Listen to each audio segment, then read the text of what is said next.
अंजनी का हस्बैंड है सुमन, उसको इनके बारे में कुछ जानकारी और आभास हुआ।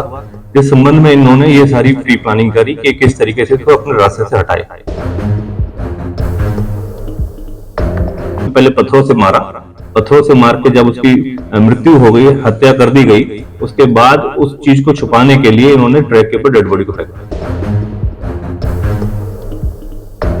हरियाणा का एक ऐसा मामला जो इन दिनों चर्चा का विषय बना हुआ है। फरीदाबाद में एक महिला ने अपने प्रेमी के साथ मिलकर पति की पत्थरों से पीट पीट कर हत्या कर दी।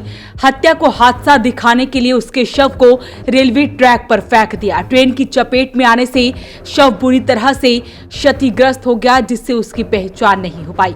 पुलिस ने भी इसे ट्रेन हादसा मानते हुए शव को कब्जे में लेकर पोस्टमार्टम के लिए भेज दिया था। पहचान नहीं होने पर अंतिम संस्कार भी कर दिया गया, मगर 50 दिन बाद पुलिस के पास पहुंचे एक युवक ने अपने भाई के लापता होने की शिकायत दी।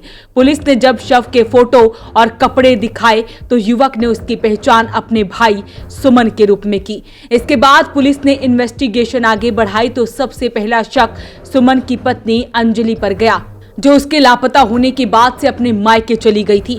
पुलिस ने उसे थाने बुलाकर पूछताछ की तो उसने मुस्लिम प्रेमी संग मिलकर सुमन की हत्या की बात कबूल कर ली है। इसके बाद पुलिस ने अंजनी के प्रेमी को भी गिरफ्तार कर लिया है और पुलिस ने इस केस का खुलासा किया तो हर कोई मर्डर की कहानी को जानकर हैरान रह गया। जब 18 जनवरी 2026 को सूरजकुंड पुलिस स्टेशन में गुमशुदगी की रिपोर्ट प्राप्त हुई, उसके ऊपर संज्ञान लेते हुए हमारी जो क्राइम ब्रांच और कैट की टीमें हैं, उन्होंने एक जानकारी हासिल करी जिसमें पता चला कि 1 दिसंबर 2026 को मेवला महाराजपुर के पास रेलवे ट्रैक के ऊपर एक डेड बॉडी की सूचना प्राप्त हुई थी, जिसका फेस काफी डिस्टॉर्टेड था। और उसकी जब जानकारी, जब इस जो गुमशुदगी वाली डिटेल्स थी इसके साथ जब मैच हुई तो काफी तौर पर ये संज्ञान में आया कि कहीं ना कहीं ये वही डेड बॉडी है जिसके बारे में गुमशुदगी रिपोर्ट प्राप्त हुई है सूरजकुंड में। तो उसके ऊपर तुरंत प्रभाव से हमारे commissioner of police Shri Satyendra Gupta साहब ने इसके ऊपर इसका संज्ञान लिया और हमारे डीसीपी क्राइम मुकेश मल्होत्रा साहब के मार्गदर्शन और निर्देशन में टीमों का गठन करा गया और DLF crime branch Ramesh incharge, उनकी टीम ने एक अथक प्रयास करते हुए इस पूरे घटनाक्रम की गुत्थी को सुलझाने में सफलता प्राप्त करी। और उसी दौरान 2 व्यक्ति विशेष, जिसमें एक लेडी है जिसका नाम अंजनी है और उसी का प्रेमी रियाउल, इन दोनों को पकड़ने में, इस पूरे घटनाक्रम को अंजाम देने के संबंध में अरेस्ट करा गया है। पृष्ठभूमि इस पूरे संबंध में ये है कि जो अंजनी है, वो जो मृतक, जो डेड बॉडी हमें 1 दिसंबर को प्राप्त हुई थी रेलवे ट्रैक के ऊपर, उसकी वाइफ है और काफी समय से रियाउल के साथ ये प्रेम प्रसंग के अंदर थी और रियाउल के साथ काफी समय से इसका संबंध था, जिसके बारे में जो इसका हस्बैंड था, सुमन नाम का जो मृतक था, उसको पता चल गया था। तो किसी तरीके से इन दोनों ने ये प्लानिंग करी कि इसको अपने रास्ते से हटाया जाए ताकि दोनों एक साथ रह सके। तो जो मेवला महाराजपुर के अंदर ये एज ए बतौर किराएदार के तरीके से रहते थे सारे, और वहीं पर एक कंपनी के अंदर रियाउल और अंजनी दोनों भी एज ए एम्प्लॉय काम कर रहे थे, जहां पर इनकी घनिष्ठ जानकारी हुई और आपस में इनका संबंध बन गए। उसी दौरान जब इनका आपस में प्रेम प्रसंग चल रहा था तो जो अंजनी का हस्बैंड है सुमन, उसको इनके बारे में कुछ जानकारी और आभास हुआ, जिस संबंध में इन्होंने ये सारी प्री प्लानिंग करी कि किस तरीके से इसको अपने रास्ते से हटाए। और सुमन बतौर एक ऑटो चालक है और फिर इन्होंने अपनी प्लानिंग के अनुसार 30 नवंबर को इस पूरे घटनाक्रम को अंजाम दिया।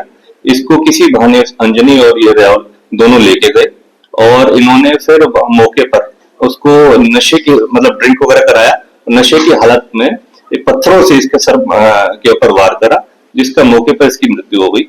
और फिर बाद में पूरे घटनाक्रम को एक अमली जामा पहनाने के लिए इस तरीके से उन्होंने जानबूझकर, ताकि किसी को इसकी डेड बॉडी की पहचान ना हो, इसको एक रेलवे ट्रैक के ऊपर फेंक दिया, जहां पर रेलवे ट्रैक के ऊपर फेंकने के उपरांत उसका जो धड़ था, जो फेस था, वो पूरा डिस्टॉर्टेड हो गया। जिस तरीके से हमारे पास सूचना प्राप्त हुई 18 जनवरी को, उसके ऊपर संज्ञान लेते हुए हमारी क्राइम ब्रांचों ने अथक प्रयास दिखाते हुए काम करा और एक ऐसी उलझी हुई गुत्थी को सुलझाने में सफलता प्राप्त करी है, जिसमें मुख्य भूमिका जो उसकी रही है, जो हमारे इंचार्ज रवीश जो प्रभारी हैं अपने डीएलएफ क्राइम ब्रांच के और उनकी टीमों ने अथक प्रयास दिखाते हुए सफलता प्राप्त करी। उसका भाई सनी है जिसने इसके बारे में सारी जानकारी दी। जिस तरीके से 18 जनवरी को जब इस बारे में जानकारी मिली तो उसके ऊपर जब शक के आधार पर जब थोड़ा इन्वेस्टिगेशन हुआ और इस चीज को इंक्वायर करा गया तो पता चला कि जो 30 तारीख को जब ये मर्डर करा गया था उसके बाद जो अंजनी थी वो अपने ससुराल गोंडा वहां पर झारखंड चली गई थी। उसने ना तो कोई पुलिस को न अन्यथा किसी को इसकी गुमशुदगी के बारे में कोई खबर दी, न ही कोई किसी को सूचित किया। उससे भी इस शक के आधार पर इस बात पर पुष्टि हुई कि कहीं ना कहीं